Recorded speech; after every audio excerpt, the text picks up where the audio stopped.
අහා කොහොමද ඉතින් කටාරකට කීටා එහෙම නැත්නම් බයික් රයිඩර් කෙනෙක් විදියට ඔයා ජොයින් වෙන්න කැමතිද? අද අපි බයික් රයිඩර් කෙනෙක්ගෙන් ඔයාලා දැකලා තියෙන කටාරවල හැමතැනම තරබාත්ලා කීටලා ෆුඩ් ඩෙලිවරි කරනවා. ඉතින් ඔයාලා හිතනවා ඉතින් මෙයාලා කීයක් මාසෙට හම්බ කරනවා. තරබාත් කරනවා මම දැකලා තියෙනවා ගොඩක් වීඩියෝස් YouTube වල දාලා තියෙනවා.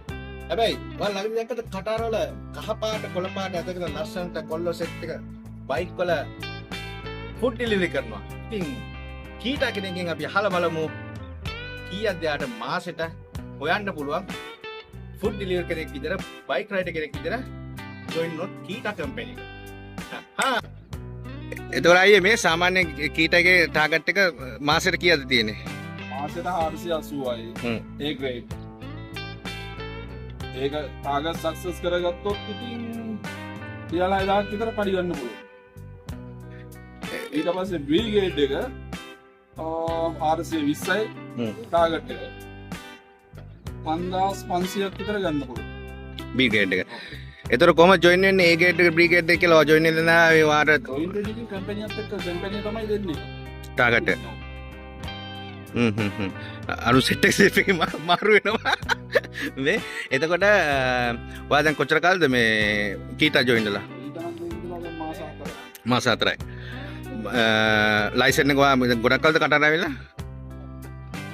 ඉතින් ටිකක් පරණයි මේක. හැබැයි කට්ටක් තියෙනවා නේද ඔය. අවුව දරුණුනේ. ඒවල් දුවන් ඕනේ ඊට පස්සේ වැස්ස තියෙනවා. ඕවයි කියලා ලෙඩ කර දුකර නිවාඩු ගන්න බෑ. පොඩි පොඩි තරන්දර තියෙනවා. අම්ම කරන්න පුළුවන්. අම්ම ගන්න පුළුවන්. ඒ කියන්නේ ඒ ග්‍රේඩ් එක සෙට් වුණොත් අනිවාර්යෙන් 5000ක 6000ක් පයින්නන්න පුළුවන්. ඒ ග්‍රේඩ් එක සෙට් වුණා කියන්නේ ඕඩස් ගන්න. ඔව් ඒ කම්පැනි තියෙනවා. කම්පැනි තියෙනවා මේ 100ක් විතර. කම්පැනි ඩිපෙන්ඩ්ස්.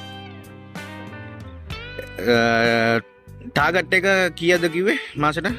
ටාගට් එක 480ක් තියෙනවා. මට. ඔව් ඔයාට 480ක් තියෙනවා. සාමාන්‍ය ජෙනරලි කියනවා නම් අයියේ මේ කොහොමද මචං වෙන්නේ මේ සාමාන්‍ය අලුතෙන් මේක ජොයින් වෙනවා නම් උට කොහොමද ටාගට් වැටෙන්නේ? ඒක ඇත්තටම කම්පැනි අනුව ඩිපෙන්ඩ්ස් වෙනවා. ඒක බේසික් එකක් නැහැ වා කියන විදිහට. බේසික් නවත්තලා තියෙනවා. බේසික් සැලරි එක නවත්තලා දැන් තියෙන කීටාගේ. හරි. පොරොට මාට් වෙන්නත් එපා. එහෙම දෙයක්ත් තියෙනවා. ඔව් හොඳට හොයලා බලලා තමයි ජොයින් වෙන්න ඕනේ. කීටා ජොයින් වෙනවා නම් අනිවාර්යෙන් Tamanට ඩ්‍රයිවිං ලයිසන් එක තියෙන්න ඕනේ. කම්පැනියෙන් බයික් එකක් දෙනවා නේ. එහෙනම් බයික් එක කොහොමද ඔයාගත්තේ? බයික් එක කොහොමද ඒකට ගන්නෙ? අලුතෙන් කවුරුහරි එනවා නම් රෙන්ට් එකට දුන්න බයික් එක මම මාස 6 සින්නවා කියනවා. රයිට්. ඒතර බයික් එක නැති කෙනෙක් ඩ්‍රයිවිං මේ බයික් ලයිසන් එකක් තියෙන කෙනෙක් ඉන්නවා නම් කොහොමද සෙට් වෙන්නේ? කම්පැනි හරහා කරගන්න පුළුවන්. ආයෙ කරගන්න පුළුවන්. ඕකේ. ඒතර විසා කීටක නමට මාරු කරන්න ඕනද? ඒ දුන කම්පැනි නම්බර මාරු කරන්න. කීටකින් ගන්න. මට තේරුණා දුන කම්පැනි කියන්නේ කම්පැනි තියෙනවා. ෆ්‍රී වීසාවත් කම්පැනි එකෙන් චේන්ජ් වෙනවා. නැත්නම් මාස 6 වීසා සර්ටිෆිකේට් එක ගන්නවා. ඒක තමයි වැඩ කරන්න පුළුවන්. අමෝඩ වැඩ කරන්න. ඊය නාවඩ ඉයර වැඩ කරන්න. ඔයා සාමාන්‍ය මාසෙට මේ ඕඩර් දවසට ඕඩර්ස් කීයක් විතර ගහන්න ඕනද? ඕඩර්ස් නෑ මම ඒක නිකන් එන්න එපා. ඔව් ඒක හැමදාම නෙවෙයි බා. සමහර මාසවල පීක් තියෙනවා. සමහර මාසවල මචං මේ ටාගට් වදින වෙලාවල් තියෙනවා. සාමාන්‍ය දවසට ඔයා හිතන විතර දැන් එක්ස්පීරියන්ස් එකත් එක්ක මාස 4ක සාමාන්‍ය කොච්චරක් විතර සෙට් ඒ කියන්නේ ටාගට් එකක් ගහන්න පුළුවන් සාමාන්‍යයෙන් බැලුවා. මම නම් 480 ගහනවා. එලකිරි. thank you. මම මේ තරබත් සෙට් එකකුත් දාලා බලන්න. ජය වේවා මචං. thank you මචං. ඉතින් හරිම සුන්දරයි වගේම භයානක පැත්තකුත් තියෙනවා අපේ කොල්ලා කියපු විදිහට කීටකේ.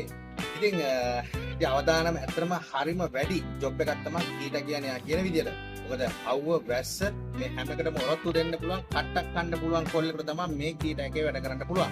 ඉතින් යා කියන විදිහට මම ප්‍රධාන පොයින්ට් වගේක් හයිලයිට් කරගත්තා. ඒක තමයි ඔයා මාසෙට 480ක 480ක් වගේ ටාගට් එක ගහනවා. ඒ කියන්නේ ඩිලිවරි 480ක් ඔයා මාසෙට ඩිලිවර් කරනවා නම් ඔයාට යා කියන විදිහට බේසික් සැලරි එක 6000ක් ගන්න පුළුවන්. 480ට වැඩි වෙන හැම ඩිලිවරි එකටම රියල් 8ක් හම්බ වෙනවා. හැබැයි යා කියන්නේ කම්පැනිස් ඒජන්සි තියෙනවා. ඒ එක එක ඒජන්සිස් වලින් හම්බ වෙන ගාණ වෙනස් වෙනවා කියන්නේ. බේසික් සැලරි එක දෙන්නේ Tamanට දෙන ටාගට් එක ඇචීව් කරොත් විතරයි. එහෙම නැත්නම් හැම ඩිලිවරි එකකට හම්බෙන්නේ ඒ කම්පැනි එකේ එහෙම නැත්නම් ඒජන්සියෙන් වාට දීලා තියෙන්නේ ටාගට් එක රියල් 8 නම් රියල් 8ක් විතරයි. හැබැයි හිතන්නකෝ ඔයාට ඒජන්සියෙන් දීලා තියෙන ටාගට් එක 400යි කියලා. ඒ 400ක් ඇචීව් කරත් බේසික් එකක් ගන්න පුළුවන්. ඉතින් මේක තමයි කටාරවල බයික් රයිඩර් කෙනෙක් විදිහට වච්චෝ ජොබ් එකකට එකතු වෙනවා නම් මේ ගැන කල්පනා කරලා බලන්න. සමහරට මේ වීඩියෝ එක බයික් රයිඩර් කෙනෙක් විදිහට එකතු වෙන්න ඉන්න කෙනෙක් තීරණයක් ගන්න හරිම ලේසි වෙයි. සමහර විට මේ ජොබ් එකට යන්නේ නැතුව ඉන්නත් හේතුවක් වෙයි. මොකද යා කියන විදිහට රිස්ක් එක වැඩි, අවදානම වැඩි. ඇක්සිඩන්ට් එකක් වුණොත් මොකද සල්ලි වල ජීවිතේ පිටරට ඇවිල්ලා ඉන්න සල්ලි හොයන්න හැබැයි තමන්ගේ ජීවිතේ තමන් වෙනුවෙන් ලංකාවේ ගොඩක් අය බලන් ඉන්නවා. ඉතින් අවදානම් වැඩි, රිස්ක් එකක් වැඩි ජොබ් එකක්. මේ විස්තර කීටක් ගැන අපි බලමු. තලපාත් කෙනෙක්ගෙන් ඊළඟ වීඩියෝ එකේදී මම ඔයාලට කතා කරනවා තලපාත් එකේ කීයක් හොයන්න පුළුවන්ද කියලා. කීටකට වැඩිය තලපාත් එකේ හොයන්න පුළුවන්ද කියලා මම ඊළඟ වීඩියෝ එකේ අරන් ඉන්නම්. හැබැයි මේ කීටක යා කියන විදිහට නම් හොයන්න පුළුවන්. ටාගට් එක මාසෙට 480ක් ගැහුවා. ඔයාලට 6000ක් හම්බ වෙනවා බේසික් සර්. හැම වැඩි වෙන එකටම දැන් 500ක් වගේ ගැහුවා කියලා ටාගට් එක ඩෙලිවරි. ඒ හැම වැඩි වෙන ඩෙලිවරි එකටම රියාල් 8 ගානේ හම්බ වෙනවා. ඔක තමයි අද වීඩියෝ එක අරන් ආවේ. එහෙනම් ඊළඟ වීඩියෝ එකේදී අපි හම්බෙමු.